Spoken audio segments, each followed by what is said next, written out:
দিনের ঠান্ডা আবহাওয়া, আর সঙ্গে আমার শীত দিনের ঠান্ডা আবহাওয়া, আর সঙ্গে আমার সোনা। তোকে যদি একসঙ্গে কাছে পাওয়া যায় তাহলে কি আর সকালবেলায় উঠতে ইচ্ছা করে? মনে হয় সারাদিন সোনাকে জড়িয়ে বেরিয়ে পড়লাম রাস্তা থেকে কিছু গাছ আনার জন্য। এই গাছগুলো আমরা আগের দিন দেখে গেছিলাম। আর হ্যাঁ, তোমরা হয়তো জানো না, আমি ভীষণ গাছ গাছ দিয়ে ঘর সাজাতে আমরা দুজনই ভালোবাসি। যে গাছগুলো তুলে নিয়ে এসেছি এই টবগুলোতে अच्छा है मैं अंधा हूँ। ওই গাছগুলো বসাবো। রাতে খাওয়া দাওয়া শেষ করে আমার সোনা বসে পড়লো এর বাসন মাজার জন্য।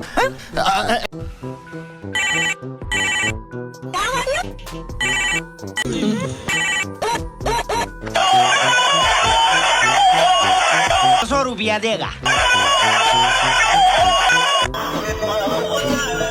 कुछ तरीका है भीख मांगने का? अरे झूठ बोल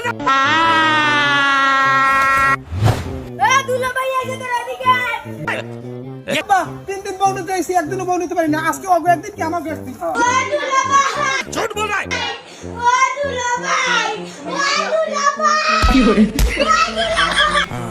ये बड़ी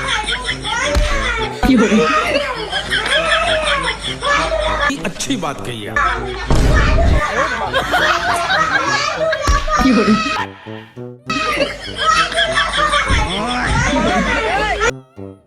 বাইরে ভাই, যার এতগুলো শালাশালি আছে সেই বুঝে কি মজা।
वाह क्या सीन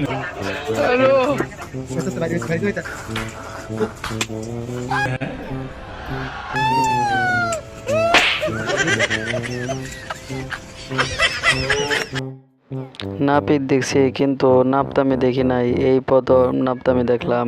হাই গাইস, তোমাদের সামনে আবার একটি মজার ভিডিও নিয়ে চলে আসলাম। এখনো যারা চ্যানেলটি সাবস্ক্রাইব করো নাই অবশ্যই সাবস্ক্রাইব করে বেল বাটনটি অল করে দাও। সামনে আরো মজার ভিডিও পেতে অবশ্যই সাবস্ক্রাইব করবা। লক্ষ্য করেছো পাশের বাড়িতে জামাই এসছে, জামাই ষষ্ঠীতেও এসেছিল, এখন অমাবস্যাতেও এসছে। তো তোমার মনে হয় না তোমার মেয়ে জামাই আসুক?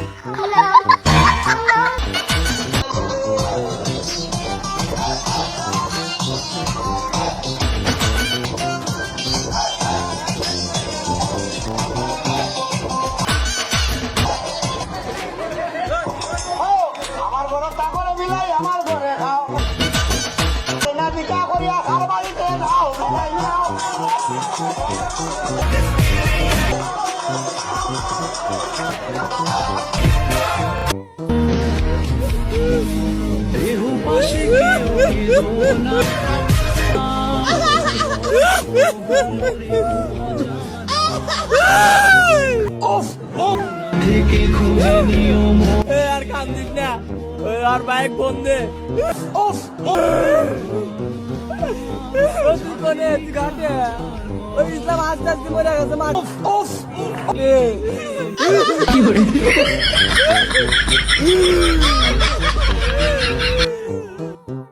মনে হইতেছে সে খুব আনন্দ সহকারে মৃত্যুবরণ করছে, এই জন্যই তার মুখের হাসি এখনো কমে নাই। পরীক্ষা পরীক্ষা বলতে গেলে হেভি ফাটিয়ে দিয়েছি, ঠিক আছে? মানে 5 বছর কোনো কোশ্চেন কমন নেই, একটা কোশ্চেন কমন নেই। মানে যে পেপার পড়েছে, যে পেপার করছে, কি খেয়ে পেপার করছে সেটা বোঝা দোষ কর।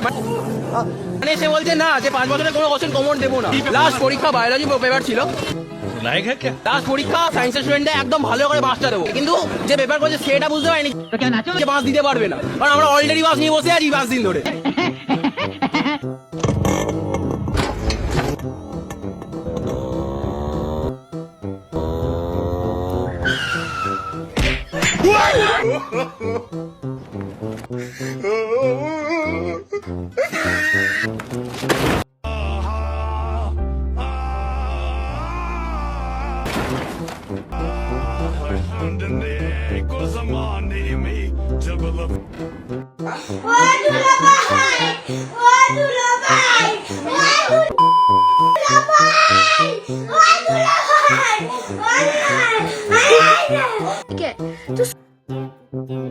বেশি কিছু না, বেশি ভাব ধরলে এরকম তো হবেই। ভাব ধরে একেবারে উপরে উঠছিল, এখন দেখো মজা কাকে বলে। এক্সাম মোটামুটি ভালো হয়েছে আমার, কিন্তু আমার সমস্যা হয়েছে, আমার আগে আমি কমার্স নিয়ে পড়তাম, 2.5 বছর কমার্সে পড়ছি। আমি হঠাৎ যখন আমি ফিনান্স পরীক্ষা দিতে আসছি, তখন আমার হয়েছে কি যে আমি রেজিস্ট্রেশন কার্ডে দেখি আর আমি তখন বুঝি নাই, আমার তখন তো অবস্থা খারাপ, আমি কি করবো বুঝতেছি না। তখন যখন এমসিকিউ 5 মিনিট বাকি, আমার একটা সিদ্ধান্ত নিলাম যে আমি আরসি ম্যামও আমাকে একটু ইন্টারেস্ট দিল যে তুমি দিতে পারবা, তুমি পাস করবা ইনশাআল্লাহ। আমিও নিলাম, তারপর 2 দিন পরে আমি আবার দিলাম। ভূগোল কোনোদিন বন্ধ পেলাম না, ভূগোল দিলাম, ভূগোলটা আমার মোটামুটি ভালো হয়েছে, কিন্তু এখন ইনশাআল্লাহ আল্লাহর ভরসা যদি পাস করি তাহলে তো ভালো।